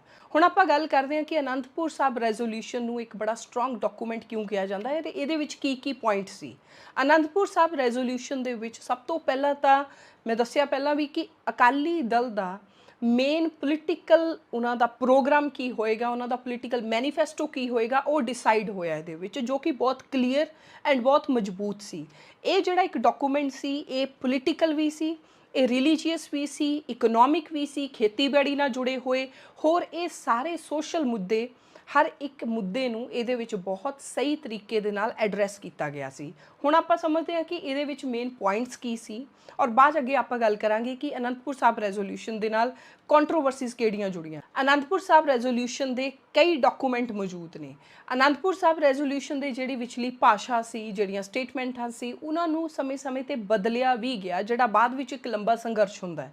ਇਹਦੇ ਉੱਤੇ ਕਾਫੀ ਕੰਟਰੋਵਰਸੀਜ਼ ਵਿੱਚ ਕਈ ਟਰਮਸ ਜਿਹੜੀਆਂ ਯੂਜ਼ ਕੀਤੀਆਂ ਗਈਆਂ ਸੀ ਉਹਨਾਂ ਤੇ ਸੀਗੀ, ਇਸ ਕਰਕੇ ਮੌਕੇ ਤੇ ਇਹਦੇ ਵਿੱਚ ਅਕਾਲੀ ਦਲ ਵੱਲੋਂ ਹੀ ਕਈ ਤਰ੍ਹਾਂ ਦੇ ਬਦਲਾਅ ਵੀ ਕੀਤੇ ਗਏ। ਪਰ ਜਿਹੜਾ ਸਭ ਤੋਂ ਆਥੈਂਟਿਕ ਜਿਹੜਾ ਡਾਕੂਮੈਂਟ ਸੀ ਉਹਨੂੰ ਹਰਚੰਦ ਸਿੰਘ ਲੌਂਗੋਵਾਲ ਜੋ ਸ਼੍ਰੋਮਣੀ ਅਕਾਲੀ ਦਲ ਦੇ ਉਸ ਸਮੇਂ ਪ੍ਰਧਾਨ ਸੀ, ਉਹਨਾਂ ਵੱਲੋਂ ਜਿਹੜਾ ਪ੍ਰੈਜ਼ੈਂਟ ਕੀਤਾ ਗਿਆ ਸੀ, ਜਿਹੜਾ ਕਪੂਰ ਸਿੰਘ ਵੱਲੋਂ ਬਣਾਇਆ ਗਿਆ ਸੀ, ਉਹਦੇ ਤੋਂ ਹੀ ਇੱਕ ਮੋਸਟ ਆਥੈਂਟਿਕ ਡਾਕੂਮੈਂਟ ਜਿਹੜਾ ਮੰਨਿਆ ਜਾਂਦਾ। ਉਹਦੇ ਵਿੱਚ ਸਭ ਤੋਂ ਪਹਿਲਾਂ ਤਾਂ ਸ਼੍ਰੋਮਣੀ ਅਕਾਲੀ ਦਲ ਦੀ ਇੱਕ ਪਰਿਭਾਸ਼ਾ, ਉਹਦੇ ਪਰਪਸ ਕੀ ਹੋਣ, ਉਹਦੇ ਕੰਮ ਕੀ ਹੋਣ, ਔਰ ਉਹਦੇ ਟੀਚੇ ਕੀ ਨੇ, ਉਹਦੇ ਗੋਲ ਕੀ ਨੇ, ਉਹ ਸਾਰੇ ਸੈੱਟ ਕੀਤੇ ਗਏ ਸੀ। ਗੋਲ ਪੋਲੀਟੀਕਲ ਰਾਜਨੀਤਿਕ ਗੋਲ ਕੀ ਹੋਣ, ਐਜੂਕੇਸ਼ਨ ਨੂੰ ਲੈ ਕੇ, ਅਰਥ ਵਿਵਸਥਾ ਨੂੰ ਲੈ ਕੇ, ਫੋਰਨ ਪਾਲਿਸੀ ਨੂੰ ਲੈ ਕੇ, ਸਿੱਖ ਰਾਈਟਸ ਐਂਡ ਸਿੱਖ ਰਿਲੀਜੀਅਨ ਧਰਮ ਦੇ ਅਕੋਰਡਿੰਗਲੀ ਕੀ ਉਹਨਾਂ ਦੇ ਗੋਲਸ ਹੋਣਗੇ, ਉਹ ਸਾਰੀਆਂ ਚੀਜ਼ਾਂ ਨੂੰ ਬਹੁਤ ਕੰਪਰੀਹੈਂਸਿਵ ਵੇ ਦੇ ਨਾਲ, ਬੜੇ ਨਿਰਪੱਖ ਢੰਗ ਦੇ ਨਾਲ ਉਹਦੇ ਵਿੱਚ ਪੇਸ਼ ਕੀਤਾ ਗਿਆ। ਜਿਹੜਾ ਅਨੰਦਪੁਰ ਸਾਹਿਬ ਰੈਜ਼ੋਲੂਸ਼ਨ ਆ, ਇਹਦੇ ਪੇਜਸ ਮੈਂ ਤੁਸੀਂ ਦੇਖ ਸਕਦੇ ਹੋ, ਇਹ ਓਰੀਜਨਲ ਡਾਕੂਮੈਂਟ ਹੈ। ਸ਼੍ਰੋਮਣੀ ਅਕਾਲੀ ਦਲ ਦੀ ਪ੍ਰਭਾਸ਼ਿਤ ਜਿਹੜਾ ਉਹਨੂੰ ਉਹਦੇ ਕੰਮਾਂ ਨੂੰ ਕੀਤਾ ਗਿਆ, ਉਹ ਬਹੁਤ ਕੰਪਰੀਹੈਂਸਿਵ ਐਂਡ ਬਹੁਤ ਇੱਕ ਮਜ਼ਬੂਤ ਫਾਊਂਡੇਸ਼ਨ ਤੇ ਕੀਤਾ ਗਿਆ, ਔਰ ਉਹ ਫਾਊਂਡੇਸ਼ਨ ਜਿਹੜੀ ਆ ਉਹ ਧਰਮ ਚੋਂ ਲਈ ਗਈ ਹੈ। ਇਸੇ ਕਰਕੇ ਇਹਦੇ ਵਿੱਚ ਖਾਲਸਾ ਨਾਮ ਦੇ ਸ਼ਬਦ ਵੀ ਵਾਰ-ਵਾਰ ਦੇਖਣ ਨੂੰ ਆਉਂਦਾ ਹੈ। ਸੋ ਇਹਦੇ ਵਿੱਚ ਫੈਡਰਲਿਜ਼ਮ ਦੇ ਉੱਤੇ ਇੱਕ ਫੈਡਰਲਿਜ਼ਮ ਨੂੰ ਮਜ਼ਬੂਤ ਕਰਨ ਦੇ ਲਈ, ਭਾਰਤ ਦੇਸ਼ ਦਾ ਸੰਘੀ ਢਾਂਚੇ ਨੂੰ ਮਜ਼ਬੂਤ ਕਰਨ ਦੇ ਲਈ, ਔਰ ਪ੍ਰੈਕਟੀਕਲ ਢੰਗ ਦੇ ਨਾਲ, ਪ੍ਰੈਕਟੀਕੈਲਿਟੀ ਦੇ ਵਿੱਚ ਫੈਡਰਲਿਜ਼ਮ ਨੂੰ ਅਚੀਵ ਕਰਨ ਦੀਆਂ ਗੱਲਾਂ ਹੋਈਆਂ ਕਿ ਸਿਰਫ ਸੰਵਿਧਾਨ 'ਚ ਲਿਖਿਆ ਨਾ ਰਹਿ ਜਾਏ, ਸੈਂਟਰ ਦੇ ਵਿੱਚ ਹਰ ਇੱਕ ਸਟੇਟ ਨੂੰ ਬਰਾਬਰ ਦੇ ਜਿਹੜੇ ਹੱਕ ਆ, ਨੁਮਾਇੰਦਗੀ ਆ, ਉਹ ਮਿਲਣੀ ਚਾਹੀਦੀ ਆ, ਇਹ ਗੱਲਾਂ ਹੋਈਆਂ।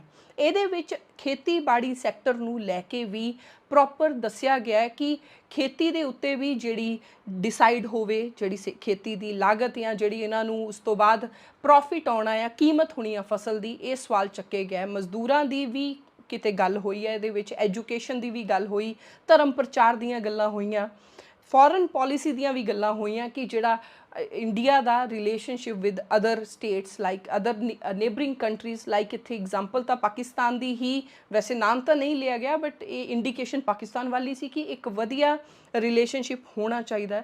ਪਲੱਸ ਇਹਦੇ ਵਿੱਚ ਕਿ ਸਿੱਖ ਜਿਹੜੇ ਨੇ, ਸਿੱਖਾਂ ਨੂੰ ਉਹਨਾਂ ਦੀ ਕਿਉਂਕਿ ਸੋਵਰੈਨਿਟੀ ਦਾ ਇਹਦੇ ਵਿੱਚ ਦਿੱਤਾ ਗਿਆ ਐਸਪੈਕਟ, ਉਹਨਾਂ ਨੂੰ ਭਾਰਤ ਦੇ ਸੰਵਿਧਾਨ ਦੇ ਅਧੀਨ ਹੀ ਇੱਕ ਖਿੱਤਾ ਮਿਲਣਾ ਚਾਹੀਦਾ ਜਿੱਥੇ ਇਨਸਾਈਡ ਦੈਟ ਖਿੱਤਾ ਉਹ ਆਪਣਾ ਇੱਕ ਇੰਟਰਨਲ ਕਨਸਟੀਟਿਊਸ਼ਨ ਰੱਖ ਸਕਣ ਔਰ ਆਪਣੇ ਆਪ ਨੂੰ ਸੈਲਫ ਗਵਰਨ ਕਰ ਸਕਣ। ਇੱਦਾਂ ਦਾ ਇੱਕ ਬਹੁਤ ਮਜ਼ਬੂਤ ਡਾਕੂਮੈਂਟ ਬੜੇ ਤਰਕ ਦੇ ਕੇ ਅਨੰਦਪੁਰ ਸਾਹਿਬ ਰੈਜ਼ੋਲੂਸ਼ਨ ਸੀ, ਜਿਹਦੇ ਵਿੱਚ ਨਾ ਓਨਲੀ ਸਿੱਖਾਂ ਦੀ ਬਲਕਿ ਅਦਰ ਮਾਈਨੋਰਿਟੀਜ਼ ਇਨ ਇੰਡੀਆ ਦੀ ਵੀ ਗੱਲ ਕੀਤੀ ਗਈ ਸੀ। ਹਰ ਇੱਕ ਨੂੰ ਹਥਿਆਰ ਰੱਖਣ ਦਾ ਅਲਾਉ ਕੀਤਾ ਜਾਣਾ ਚਾਹੀਦਾ ਹੈ, ਪਲੱਸ ਸਿੱਖਾਂ ਦੀ ਰੈਪਰੈਜ਼ੈਂਟੇਸ਼ਨ ਆਰਮੀ ਦੇ ਵਿੱਚ, plus ban on sale of liquor and ਤੰਬਾਕੂ ਇੰਡੀਆ ਦੇ ਵਿੱਚ, ਔਰ ਜਿਹੜੀ ਸਮੋਕਿੰਗ ਵਗੈਰਾ ਇਹ ਸਾਰੀਆਂ ਚੀਜ਼ਾਂ ਨੂੰ ਬੈਨ ਕਰਨਾ ਜਾਂ ਕਿਸੇ ਤਰ੍ਹਾਂ ਦਾ ਵੀ ਹੋਰ ਨਸ਼ਾ ਆ, ਇੰਟੌਕਸੀਕੈਂਟ ਆ, ਉਹ ਨਹੀਂ ਹੋਣੇ ਚਾਹੀਦੇ। ਇਹਦੇ ਵਿੱਚ ਸਮੇਂ-ਸਮੇਂ ਤੇ ਅੱਗੇ ਜਾ ਕੇ ਬਹੁਤ ਤਰ੍ਹਾਂ ਦੇ ਬਦਲਾਵ ਕਈ ਚੀਜ਼ਾਂ ਦੇ ਵਿੱਚ ਆਉਂਦੇ ਰਹੇ। ਹੁਣ ਗੱਲ ਕਰਦੇ ਹਾਂ ਕਿ ਅਨੰਦਪੁਰ ਸਾਹਿਬ ਰੈਜ਼ੋਲੂਸ਼ਨ ਅੱਜ ਵੀ ਇੰਪੋਰਟੈਂਸ ਕਿਉਂ ਰੱਖਦਾ ਆ, ਚਾਹੇ ਉਹਨੂੰ ਆਪਣੀ ਹੀ ਪਾਰਟੀ ਉਹਦੀ ਅਕਾਲੀ ਦਲ ਨੇ ਵਿਸਾਰ ਦਿੱਤਾ, but still it is a very significant document for Sikhs। ਇਹਦਾ ਕਾਰਨ ਇਹ ਹੈ ਕਿਉਂਕਿ ਅਨੰਦਪੁਰ ਸਾਹਿਬ ਰੈਜ਼ੋਲੂਸ਼ਨ ਇੱਕ ਇੱਦਾਂ ਦਾ ਡਾਕੂਮੈਂਟ ਸੀ ਜਿਹਨੇ ਜਿਹੜੇ ਸਿੱਖ ਲੋਕ ਨੇ ਜਾਂ ਵੈਸੇ ਇਹਦੇ ਵਿੱਚ ਸਿੱਖਾਂ ਨੂੰ ਹੀ ਆਧਾਰ ਬਣਾਇਆ ਗਿਆ ਹੈ, ਇਹਦੇ ਵਿੱਚ ਪੰਜਾਬੀਆਂ ਦੀ ਗੱਲ ਤੋਂ ਪ੍ਰਸਪੈਕਟਿਵ ਤੋਂ ਨਹੀਂ ਗੱਲ ਕੀਤੀ ਗਈ, ਇਹਦੇ ਵਿੱਚ ਸਿੱਖੀ ਦੇ ਪ੍ਰਸਪੈਕਟਿਵ ਤੋਂ, ਕਿਉਂਕਿ ਰਿਲੀਜਨ ਦਾ ਇੱਕ ਆਧਾਰ ਬਣਾ ਕੇ ਵੀ ਇਹਦੇ ਵਿੱਚ ਗੱਲਾਂ ਕਹੀਆਂ ਗਈਆਂ। ਤਾਂ ਸਿੱਖ ਪੋਲੀਟੀਕਲ ਐਸਪੀਰੇਸ਼ਨਸ ਕੀ ਹੋਣਗੀਆਂ, ਉਹ ਸਾਰੀਆਂ ਐਸਪੀਰੇਸ਼ਨਸ ਇਸ ਡਾਕੂਮੈਂਟ ਦੇ ਵਿੱਚ ਨਿਰਧਾਰਿਤ ਕਰ ਦਿੱਤੀਆਂ ਗਈਆਂ, ਇੱਕ ਬੰਨ੍ਹ ਦਿੱਤੀਆਂ ਗਈਆਂ, ਔਰ ਉਹੀ ਪੋਲੀਟੀਕਲ ਐਸਪੀਰੇਸ਼ਨਸ ਆ ਜਿਹਦੇ ਨਾਲ ਅੱਜ ਵੀ ਸਿੱਖ ਮਨਾਂ ਦੇ ਵਿੱਚ ਉਹੀ ਸੋਵਰੈਨਿਟੀ ਦਾ ਔਰ ਉਹੀ ਜਿਹੜਾ ਕਨਸੈਪਟ ਆ ਉਹ ਅੱਜ ਵੀ ਬੈਠਾ ਹੋਇਆ। ਹੁਣ ਸੋਵਰੈਨਿਟੀ ਦੀ ਗੱਲ ਤੋਂ ਖਾਲਿਸਤਾਨ ਦਾ ਵੀ ਪੁਆਇੰਟ ਮਨ 'ਚ ਆਉਂਦਾ ਹੈ, ਵੀ ਸਿੱਖ ਹੋਮਲੈਂਡ ਦਾ ਵੀ ਮਨ 'ਚ ਆਉਂਦਾ, ਉਹਨੂੰ ਆਪਾਂ ਕੁਛ ਮਿੰਟਾਂ ਦੇ ਵਿੱਚ ਉਹਦੇ 'ਤੇ ਆਉਂਦੇ ਹਾਂ। ਪਰ ਜਿਹੜਾ ਇਹ ਡਾਕੂਮੈਂਟ ਹੈ ਅਨੰਦਪੁਰ ਸਾਹਿਬ ਰੈਜ਼ੋਲੂਸ਼ਨ, ਇਹਨੇ ਇੱਕ ਤਰ੍ਹਾਂ ਦੇ ਨਾਲ ਸਿੱਖ ਲੀਡਰਸ਼ਿਪ ਦੀਆਂ ਜੋ ਵੀ ਡਿਮਾਂਡ ਸੀ, ਜੋ ਡਿਮਾਂਡ ਸੀਗੀਆਂ ਔਰ ਜੋ ਡਿਮਾਂਡ ਹੋ ਸਕਦੀਆਂ ਆ, ਉਹਨਾਂ ਨੂੰ 1973 ਦੇ ਵਿੱਚ ਹੀ ਡਾਕੂਮੈਂਟ ਕਰ ਦਿੱਤਾ। ਇਸ ਤੋਂ ਬਾਅਦ 1975 ਦੇ ਵਿੱਚ ਦੇਸ਼ 'ਚ ਐਮਰਜੈਂਸੀ ਲੱਗ ਜਾਂਦੀ ਔਰ ਐਮਰਜੈਂਸੀ ਦਾ ਉਹ ਇੱਕ ਮਾਹੌਲ ਹੁੰਦਾ ਜਿਹਦੇ ਵਿੱਚ ਇਹ ਡਾਕੂਮੈਂਟ ਜਿਹੜਾ ਅਨੰਦਪੁਰ ਸਾਹਿਬ ਰੈਜ਼ੋਲੂਸ਼ਨ ਆ ਇਹ ਹੋਰ ਵੀ ਸਟਰੋਂਗ ਲੱਗਣ ਲੱਗ ਜਾਂਦਾ ਕਿ ਵਾਕਈ ਇਹਦੇ ਵਿੱਚ ਜੋ ਮਦਾਂ ਸੀਗੀਆਂ ਉਹ ਵਾਕਈ India need to change at certain aspects, and ਉਹ ਜਿਹੜੀ ਟੋਟੈਲੀਟੇਰੀਅਨ ਦੇ ਖਿਲਾਫ Anandpur Sahib resolution authoritarian government ਦੇ ਖਿਲਾਫ ਇੱਕ ਬਹੁਤ ਵੱਡਾ ਡਾਕੂਮੈਂਟ ਆ ਜਿਹੜਾ ਕੰਡੈਮ ਕਰਦਾ ਆ ਦੇਸ਼ ਦੇ ਵਿੱਚ ਐਮਰਜੈਂਸੀ ਵਰਗੇ ਹਾਲਾਤ ਪੈਦਾ ਹੋਣ ਨੂੰ, ਜਾਂ ਕੋਈ ਵੀ ਇੱਦਾਂ ਦਾ ਲੀਡਰ ਜਾਂ ਪ੍ਰਧਾਨ ਮੰਤਰੀ ਆਵੇ ਜਿਹੜਾ ਅਥੋਰੀਟੇਰੀਅਨ ਹੋਵੇ, ਉਸ ਚੀਜ਼ ਨੂੰ ਇਹ ਡਾਕੂਮੈਂਟ ਕੰਡੈਮ ਕਰਦਾ। 1975 ਦੇ ਜਿਹੜੀ ਐਮਰਜੈਂਸੀ ਆ ਉਹਦੇ ਵਿੱਚ 18 ਮਹੀਨੇ ਮੋਰਚਾ ਅਕਾਲੀ ਦਲ ਦਾ ਚੱਲਦਾ ਔਰ ਉਹ ਜਿਹੜੀ ਸਟਰਗਲ ਆ ਇੱਕ ਬਹੁਤ ਵਧੀਆ ਫੇਸ ਸੀ ਅਕਾਲੀ ਦਲ ਦਾ। ਇਹ ਬਹੁਤ ਵੱਡੀ ਐਗਜ਼ਾਮਪਲ ਪੇਸ਼ ਕੀਤੀ ਅਕਾਲੀ ਦਲ ਨੇ ਉਸ ਸਮੇਂ ਸੰਘਰਸ਼ ਕਰਕੇ, ਉਹਦੀ ਵੀ ਇੰਸਪੀਰੇਸ਼ਨ ਕਿਤੇ ਨਾ ਕਿਤੇ ਇਸ ਡਾਕੂਮੈਂਟ ਚੋਂ ਹੀ ਨਿਕਲਦੀ ਹੈ, ਜਾਂ ਇਸ ਡਾਕੂਮੈਂਟ ਨੂੰ ਅਕਾਲੀ ਦਲ ਦਾ ਉਹ ਜਿਹੜਾ ਸੰਘਰਸ਼ ਆ ਉਹ ਹੋਰ ਸਟਰੈਂਥਨ ਕਰਦਾ ਹੈ। ਉਸ ਤੋਂ ਬਾਅਦ ਘਟਨਾਕ੍ਰਮ ਬਹੁਤ ਤੇਜ਼ੀ ਨਾਲ ਬਦਲਦੇ ਨੇ, ਉਹਦੇ ਤੇ ਆਪਾਂ ਅਗਲੀਆਂ ਵੀਡੀਓਜ਼ 'ਚ ਗੱਲ ਕਰਾਂਗੇ। ਹੁਣ ਆਪਾਂ ਲਾਸਟ ਸੈਗਮੈਂਟ ਜੋ ਇਸ ਵੀਡੀਓ ਦਾ ਗੱਲ ਕਰਦੇ ਹਾਂ ਕਿ ਅਨੰਦਪੁਰ ਸਾਹਿਬ ਰੈਜ਼ੋਲੂਸ਼ਨ ਇਹ ਕੰਟਰੋਵਰਸ਼ੀਅਲ ਕਿਉਂ ਆ, ਇਹਦੇ 'ਚ ਕੰਟਰੋਵਰਸੀਜ਼ ਕਿਉਂ ਆ। ਅਗਰ ਅੱਜ ਵੀ ਸ਼੍ਰੋਮਣੀ ਅਕਾਲੀ ਦਲ ਇਹ ਗੱਲ ਕਹਿ ਦੇ ਕਿ ਉਹ ਅਨੰਦਪੁਰ ਸਾਹਿਬ ਰੈਜ਼ੋਲੂਸ਼ਨ 'ਤੇ ਕੰਮ ਕਰਨਾ ਸ਼ੁਰੂ ਕਰਨ ਲੱਗਿਆ, ਤਾਂ ਸ਼ਾਇਦ ਬਹੁਤ ਲੋਕ ਨੇ ਇੱਥੇ, ਹੋ ਸਕਦਾ ਮੈਂ ਵੀ ਇਸ ਚੀਜ਼ ਦੇ ਖਿਲਾਫ ਹੋ ਜਾਵਾਂ। ਇਹਦੇ ਨਾਲ ਕੁਝ ਕੰਟਰੋਵਰਸੀਜ਼ ਕਿਉਂ ਜੁੜੀਆਂ ਨੇ, ਉਹਨਾਂ ਕੰਟਰੋਵਰਸੀਜ਼ ਨੂੰ one by one very quickly ਆਪਾਂ ਉਹਦੇ ਤੇ ਨਿਗਾਹ ਮਾਰਦੇ ਹਾਂ। ਸਭ ਤੋਂ ਪਹਿਲਾ ਪੁਆਇੰਟ ਕਿ ਅਨੰਦਪੁਰ ਸਾਹਿਬ ਰੈਜ਼ੋਲੂਸ਼ਨ ਨੂੰ ਬਹੁਤ ਅਲੱਗ-ਅਲੱਗ ਢੰਗਾਂ ਨਾਲ ਇੰਟਰਪ੍ਰੇਟ ਕੀਤਾ ਜਾਂਦਾ ਹੈ। ਅਨੰਦਪੁਰ ਸਾਹਿਬ ਰੈਜ਼ੋਲੂਸ਼ਨ ਨੂੰ ਕਈ ਲੋਕ ਇਸ ਤਰ੍ਹਾਂ ਜੋੜਦੇ ਆ ਕਿ ਇਸ ਰੈਜ਼ੋਲੂਸ਼ਨ ਦੇ ਵਿੱਚ ਖਾਲਿਸਤਾਨ ਦੀ ਮੰਗ ਕੀਤੀ ਗਈ ਹੈ। ਕਈ ਲੋਕ ਇਸ ਚੀਜ਼ ਨੂੰ ਦੇਖਦੇ ਨੇ ਕਿ ਇਸ ਰੈਜ਼ੋਲੂਸ਼ਨ ਦੇ ਵਿੱਚ ਇੱਕ ਐਦਾਂ ਦੇ ਸਿੱਖ ਸੂਬੇ ਦੀ ਮੰਗ ਕੀਤੀ ਗਈ ਹੈ ਜਿਹੜਾ ਭਾਰਤੀ ਸੰਵਿਧਾਨ ਦੇ ਦਾਇਰੇ ਦੇ ਵਿੱਚ ਹੋਵੇ। ਕਈ ਲੋਕ ਇਹਨੂੰ ਸਿਰਫ ਔਰ ਸਿਰਫ ਉਹ ਪਾਣੀ ਦੀਆਂ ਮੰਗਾਂ, ਪੰਜਾਬ ਦੇ ਜਿਹੜੇ ਬੁਨਿਆਦੀ ਮੁੱਦੇ ਨੇ, ਪੰਜਾਬ ਰੀਆਰਗੇਨਾਈਜੇਸ਼ਨ ਸਮੇਂ ਦੇ ਔਰ ਸਿੱਖ ਰਾਈਟਸ ਤੱਕ ਹੀ ਇਹਨੂੰ ਸੀਮਿਤ ਕਰਕੇ ਰੱਖਦੇ ਆ। ਸੋ ਇਹਦੀਆਂ ਅਲੱਗ-ਅਲੱਗ ਇੰਟਰਪ੍ਰੀਟੇਸ਼ਨਸ ਆ ਜਿਹੜੀਆਂ ਕਨਫਿਊਜ਼ਨ ਪੈਦਾ ਕਰਦੀਆਂ ਨੇ। ਸੋ ਹਰ ਕੋਈ ਇਹਨੂੰ ਆਪਣੇ ਢੰਗ ਨਾਲ ਇੰਟਰਪ੍ਰੀਟ ਕਰਕੇ ਇਹਦੇ ਵਿੱਚੋਂ ਆਪਣੇ ਮਤਲਬ ਲੱਭਣ ਦੀ ਕੋਸ਼ਿਸ਼ ਕਰਦਾ, ਕਿਉਂਕਿ ਇਹਦੇ ਵਿੱਚ ਜਿਹੜੀ ਗੱਲ ਦੇ ਜਿਹੜੀ ਬੁਨਿਆਦ ਆ ਇਸ ਡਾਕੂਮੈਂਟ ਦੀ ਉਹ ਧਰਮ ਤੇ ਆਧਾਰਿਤ ਆ, ਜਿਹਦੇ ਵਿੱਚ ਖਾਲਸਾ ਰਾਜ ਐਂਡ ਸਿੱਖ ਜਿਹੜੇ ਸੋਵਰੈਨਿਟੀ ਦੀ, ਪਾਤਸ਼ਾਹੀਆਂ ਦੀ ਆ, ਪੰਥ ਦੀ ਜਿਹੜੀ ਇਹ ਵਾਲੀ ਗੱਲ ਹੁੰਦੀ ਆ, ਇਹਦੇ ਕਰਕੇ ਇਹਦੀ ਇੰਟਰਪ੍ਰੀਟੇਸ਼ਨ ਅਲੱਗ-ਅਲੱਗ ਢੰਗ ਦੇ ਨਾਲ ਹੋ ਸਕਦੀ ਹੈ ਔਰ ਲੋਕ ਕਰਦੇ ਨੇ। ਪਰ ਇਹਦੇ ਵਿੱਚ ਹਰਚੰਦ ਸਿੰਘ ਲੌਂਗੋਵਾਲ ਜਿਨ੍ਹਾਂ ਦਾ ਮੋਸਟ ਆਥੈਂਟਿਕ ਮੈਂ ਇੱਥੇ ਮੰਨਦੀ ਹਾਂ, ਉਹਨਾਂ ਵੱਲੋਂ ਵੀ ਕਿਹਾ ਗਿਆ ਸੀ ਕਿ ਸਿੱਖ ਨਾ ਤਾਂ ਖਾਲਿਸਤਾਨ ਚਾਹੁੰਦੇ ਨੇ। ਇਸ ਡਾਕੂਮੈਂਟ ਅਨੰਦਪੁਰ ਸਾਹਿਬ ਰੈਜ਼ੋਲੂਸ਼ਨ ਨਾ ਤਾਂ ਖਾਲਿਸਤਾਨ ਚਾਹੁੰਦਾ ਔਰ ਨਾ ਹੀ ਭਾਰਤ ਦੇ ਅੰਦਰ ਕੋਈ ਐਦਾਂ ਦੀ ਸਟੇਟ ਚਾਹੁੰਦਾ ਜਿਹਦੇ ਵਿੱਚ ਉਹਨਾਂ ਦਾ ਆਪਣਾ ਸੰਵਿਧਾਨ ਹੋਵੇ। ਰਾਦਰ ਇੱਥੇ ਕੁਝ ਬੁਨਿਆਦੀ ਮੁੱਦੇ ਨੇ ਸਿੱਖਾਂ ਦੇ, ਸਿੱਖਾਂ ਨਾਲ ਜੁੜੇ, ਪੰਜਾਬੀਆਂ ਨਾਲ ਜੁੜੇ, ਜਿਨ੍ਹਾਂ ਨੂੰ ਸੋਲਵ ਕਰਨ ਦੀ ਜ਼ਰੂਰਤ ਹੈ। ਦੂਸਰਾ ਪੁਆਇੰਟ ਹੈ ਕਪੂਰ ਸਿੰਘ ਵੱਲੋਂ ਇਹ ਡਰਾਫਟ ਕੀਤਾ ਗਿਆ ਸੀ। ਕਪੂਰ ਸਿੰਘ ਇੱਕ ਲੀਡਰ ਸੀ, ਅਕਾਲੀ ਲੀਡਰ ਸੀ, IAS ਆਫਿਸਰ ਡਿਸਮਿਸ ਕਰ ਦਿੱਤੇ ਗਏ ਸੀ। ਪੰਜਾਬ ਦੇ ਵਿੱਚ ਇੱਕ ਉਹਨਾਂ ਦੀ ਜਿਹੜੀ ਇਮੇਜ ਸੀਗੀ, ਜੇ ਆਪਾਂ ਖੁਸ਼ਵੰਤ ਸਿੰਘ ਜੀ ਦਾ ਐਂਗਲ ਉਹਨਾਂ ਤੋਂ ਪੜ੍ਹੀਏ ਤਾਂ ਉਹ ਕਹਿੰਦੇ ਨੇ ਕਿ ਉਹ ਇੱਕ corrupt leader, corrupt IAS officer ਸੀਗਾ, ਇਸ ਕਰਕੇ ਉਹਨੂੰ ਡਿਸਮਿਸ ਕਰਤਾ ਗਿਆ ਸੀ ਔਰ ਉਹਦੇ 'ਚ ਇੱਕ ਹੇਟਰੇਡ ਸੀ ਭਾਰਤ ਦੀ ਸਰਕਾਰ ਦੇ ਖਿਲਾਫ, ਇੱਕ ਨਫ਼ਰਤ ਭਰੀ ਹੋਈ ਸੀ। ਇਸ ਕਰਕੇ ਉਹਨੇ ਇਹ ਡਾਕੂਮੈਂਟ ਜਿਹੜਾ ਐਡਾ ਸਟਰੋਂਗਲੀ ਉਹਦੇ ਵਿੱਚ ਆਪਣੀ ਨਫ਼ਰਤ ਜ਼ਾਹਿਰ ਕੀਤੀ ਹੈ ਔਰ ਇਸ ਕਰਕੇ ਕਪੂਰ ਸਿੰਘ ਤੇ ਟਰਸਟ ਨਹੀਂ ਕੀਤਾ ਜਾ ਸਕਦਾ। ਇਹ ਖੁਸ਼ਵੰਤ ਸਿੰਘ ਜੀ ਦਾ ਇਹਦੇ ਵਿੱਚ ਪੁਆਇੰਟ ਆਉਂਦਾ ਜਿੱਥੇ ਉਹ ਸਹਿਮਤ ਨਹੀਂ। ਤੀਸਰਾ ਪੁਆਇੰਟ ਇਹ ਹੈ ਕਿ ਇਸ ਰੈਜ਼ੋਲੂਸ਼ਨ ਦੇ ਵਿੱਚ ਧਰਮ ਤੇ ਆਧਾਰਿਤ ਜਿਹੜੇ ਸ਼ਬਦ ਵਰਤੇ ਗਏ ਨੇ, ਜਿਹੜੇ ਫਰੇਜ਼ਸ ਵਰਤੇ ਗਏ ਨੇ, ਉਹਨਾਂ ਤੋਂ ਕੰਟਰੋਵਰਸੀ ਪੈਦਾ ਹੁੰਦੀ ਹੈ ਜਿਹਦੇ ਨਾਲ ਸਹਿਮਤੀ ਨਹੀਂ ਬਣਦੀ ਬਹੁਤ ਲੋਕਾਂ ਦੀ। ਜਿਵੇਂ ਕਿ ਖਾਲਸਾ ਜੀ ਕੇ ਬੋਲ ਵਾਲੇ, ਖਾਲਸਾ ਪੰਥ, ਜਿਹੜੇ ਇਹ ਸ਼ਬਦ ਨੇ, ਇਹਨਾਂ ਤੋਂ ਐਵੇਂ ਆਈਡੀਆ ਲੱਗਦਾ ਹੈ ਕਿ ਜਿਵੇਂ ਇੱਕ ਸੈਕੂਲਰ ਸਟੇਟ ਲਾਈਕ ਭਾਰਤ ਦੇ ਵਿੱਚ ਇੱਕ ਥੀਓਕ੍ਰੇਸੀ ਵਾਲੀ, ਇੱਕ ਧਰਮ ਦੇ ਰਾਜ ਵਾਲੀ ਕੋਈ ਸਟੇਟ ਚਾਹ ਰਿਹਾ ਹੋ। ਇਸ ਤੋਂ ਇਲਾਵਾ ਆਲ ਇੰਡੀਆ ਗੁਰਦੁਆਰਾ ਐਕਟ ਔਰ ਪਲੱਸ ਇੰਡੀਆ ਦੇ ਵਿੱਚ ਹੀ ਨਹੀਂ, ਵਰਲਡ ਦੇ ਵਿੱਚ ਵੀ ਜੋ ਗੁਰਦੁਆਰਾਜ਼ ਆ ਉਹਨਾਂ ਦੀ ਵੀ ਇੱਕ ਤਰ੍ਹਾਂ ਦੇ ਨਾਲ ਕੰਟਰੋਲ ਜਿਹੜਾ ਗੁਰਦੁਆਰਿਆਂ ਦਾ ਸਾਰਾ ਹੀ SGPC ਦੇ ਹੱਥਾਂ 'ਚ ਹੋਵੇ। ਇਹ ਜਿਹੜੀ ਮੰਗ ਹੈ ਇਹਨੂੰ ਵੀ ਇੱਕ ਥੋੜ੍ਹਾ ਜਿਹਾ ਵਿਵਾਦਿਤ ਤੌਰ 'ਤੇ ਹੀ ਸਟੇਟ ਦੇ ਪੱਖ ਤੋਂ ਦੇਖਿਆ ਗਿਆ। ਇਸ ਤੋਂ ਇਲਾਵਾ ਫੋਰਨ ਪੋਲਿਸੀ, ਖਾਸ ਤੌਰ ਤੇ ਨੇਬਰਿੰਗ ਕੰਟਰੀ, ਇੱਥੇ ਪਾਕਿਸਤਾਨ ਦਾ ਨਾਮ ਨਹੀਂ ਇਸ ਦੇ ਵਿੱਚ ਲਿਆ ਗਿਆ, ਬਟ ਨੇਬਰਿੰਗ ਕੰਟਰੀ ਦੇ ਨਾਲ ਇੱਕ ਸੁਖਾਵੇਂ ਰਿਲੇਸ਼ਨਸ਼ਿਪ ਰਹਿਣ ਤਾਂ ਕਿ ਇੱਕ ਪੀਸ ਵੀ ਬਣੀ ਰਵੇ। ਪਲੱਸ ਇਹਦੇ ਵਿੱਚ ਨਨਕਾਣਾ ਸਾਹਿਬ ਜੋ ਹੁਣ ਤਾਂ ਕਰਤਾਰਪੁਰ ਕੋਰੀਡੋਰ ਬਣ ਕੇ ਖੁੱਲ੍ਹ ਗਿਆ, ਬਟ 1973 ਦੇ ਵਿੱਚ ਇਹ ਮੰਗ ਰੱਖੀ ਗਈ ਕਿ ਜਿਹੜਾ ਨਨਕਾਣਾ ਸਾਹਿਬ ਹੈ ਉਹਦੇ 'ਚ ਸਿੱਖਾਂ ਦਾ ਜਿਹੜਾ ਆਉਣ ਜਾਣਾ ਉਹ ਸਮੂਥ ਹੋਣਾ ਚਾਹੀਦਾ ਹੈ। ਅਗਲਾ ਕੰਟਰੋਵਰਸ਼ੀਅਲ ਪੁਆਇੰਟ ਇਹ ਹੈ ਕਿ ਹਰ ਇੱਕ ਇਨਸਾਨ ਨੂੰ ਹਥਿਆਰ ਰੱਖਣ ਦੀ ਇਜਾਜ਼ਤ ਹੋਣੀ ਚਾਹੀਦੀ ਹੈ, ਬਿਨਾਂ ਲਾਇਸੈਂਸ ਤੋਂ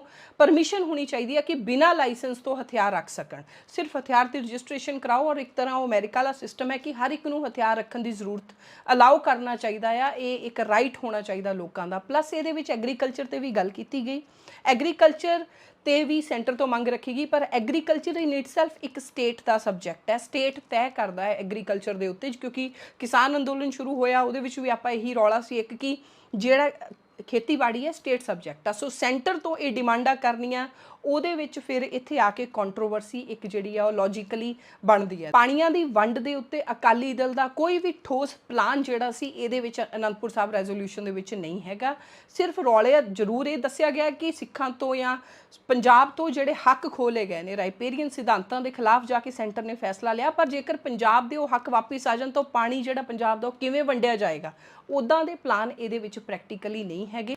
ਧਾਰਮਿਕ ਪੱਖ ਤੋਂ ਵੀ ਜਿਹੜੀ ਸਿੱਖ ਆ, ਸਿੱਖ ਰਿਲੀਜੀਅਨ ਆ ਜਾਂ ਸਿੱਖ ਲੋਕ ਨੇ ਜਾਂ ਸਿੱਖ ਕੌਮ ਨੂੰ ਇੱਕ ਇੰਟਾਈਟਲਡ ਸ਼ੋ ਕੀਤਾ ਗਿਆ ਕਿ they are entitled to self governance and that which is called sovereignty। ਸੋ ਇਹ ਜਿਹੜਾ ਇੱਕ ਕਨਸੈਪਟ ਆ ਇਹ ਸੈਕੂਲਰ ਸਟੇਟ ਜਾਂ ਸਟੇਟ ਦੇ ਲਈ ਡੈਫੀਨੇਟਲੀ ਕੰਟਰੋਵਰਸ਼ੀਅਲ ਸਬਜੈਕਟ ਬਣ ਜਾਂਦਾ ਹੈ। ਆਖਰੀ ਪੁਆਇੰਟ ਅਕਾਲੀ ਦਲ ਨੇ ਉਹ ਮਜ਼ਬੂਤ ਡਾਕੂਮੈਂਟ ਬਣਾਇਆ, ਪਰ ਅਕਾਲੀ ਦਲ ਖੁਦ ਹੀ ਇਸ ਡਾਕੂਮੈਂਟ ਨੂੰ ਭੁੱਲ ਗਈ। 1973 'ਚ ਡਾਕੂਮੈਂਟ ਬਣਦਾ, ਉਹਦੇ ਵਿੱਚ ਇਹਦੇ ਸਮੇਂ ਤੇ ਚੇਂਜਸ ਹੁੰਦੀਆਂ, ਪਰ ਹੁਣ ਅਗਰ ਆਪਾਂ ਦੇਖੀਏ 4 ਜਾਂ 5 ਦਹਾਕਿਆਂ ਤੋਂ ਇਸ ਡਾਕੂਮੈਂਟ ਨੂੰ ਅਕਾਲੀ ਦਲ ਵਿਸਾਰ ਚੁੱਕੀ ਹੈ। 1977 ਦੀਆਂ ਵੀ ਜਿਹੜੀਆਂ ਚੋਣਾਂ ਲੜਦੇ ਆ ਉਹ ਇਸੇ ਮੈਨੀਫੈਸਟੋ ਦੇ, ਇਸੇ ASR ਤੋਂ ਅਨੰਦਪੁਰ ਸਾਹਿਬ ਰੈਜ਼ੋਲੂਸ਼ਨ 'ਚੋਂ ਪੁਆਇੰਟਸ ਦੇ ਬੇਸਡ ਹੀ ਮੈਨੀਫੈਸਟੋ ਬਣਾਇਆ ਜਾਂਦਾ, ਉਸੇ ਮੈਨੀਫੈਸਟੋ ਤੇ ਚੋਣਾਂ ਲੜਦੇ ਆ। ਪ੍ਰਕਾਸ਼ ਸਿੰਘ ਬਾਦਲ CM ਬਣਦੇ ਆ, ਪਰ ਉਸ ਤੋਂ ਬਾਅਦ ਅਕਾਲੀ ਦਲ ਵਿਸਾਰ ਜਾਂਦਾ ਇਸ ਡਾਕੂਮੈਂਟ ਨੂੰ। ਅੱਜ ਤੱਕ ਵੀ ਅਨੰਦਪੁਰ ਸਾਹਿਬ ਰੈਜ਼ੋਲੂਸ਼ਨ ਦੀ ਗੱਲ ਕਰਨ ਤੋਂ ਵੀ ਅਕਾਲੀ ਦਲ ਡਰਦਾ ਔਰ ਮੈਨੂੰ ਇੱਥੋਂ ਤੱਕ ਲੱਗਦਾ ਕਿ ਅਕਾਲੀ ਦਲ ਦੀ ਜਿਹੜੀ ਪ੍ਰੈਜ਼ੈਂਟ ਲੀਡਰਸ਼ਿਪ ਆ ਉਹਨਾਂ ਨੂੰ ਅਨੰਦਪੁਰ ਸਾਹਿਬ ਰੈਜ਼ੋਲੂਸ਼ਨ ਦੇ ਵਿੱਚ ਜਿਹੜੀਆਂ ਮਦਾਂ ਨੇ, ਪੁਆਇੰਟਸ ਨੇ, ਉਹਨਾਂ ਦੀ ਕਲੈਰਿਟੀ ਹੀ ਨਹੀਂ ਹੋਏਗੀ। So thank you so much. ਅਗਲੀ ਵੀਡੀਓ ਦੇ ਵਿੱਚ ਆਪਾਂ ਗੱਲ ਕਰਾਂਗੇ ਕਿ ਐਮਰਜੈਂਸੀ ਦੇ ਦੌਰਾਨ ਅਕਾਲੀ ਦਲ ਦੀ ਕੀ ਭੂਮਿਕਾ ਰਹੀ, ਕੀ ਸਟਰਗਲ ਰਿਹਾ ਔਰ ਅਨੰਦਪੁਰ ਸਾਹਿਬ ਰੈਜ਼ੋਲੂਸ਼ਨ ਦੇ ਵਿੱਚ ਕੀ ਡਿਵੈਲਪਮੈਂਟਸ ਹੋਈਆਂ। Thank you so much for watching.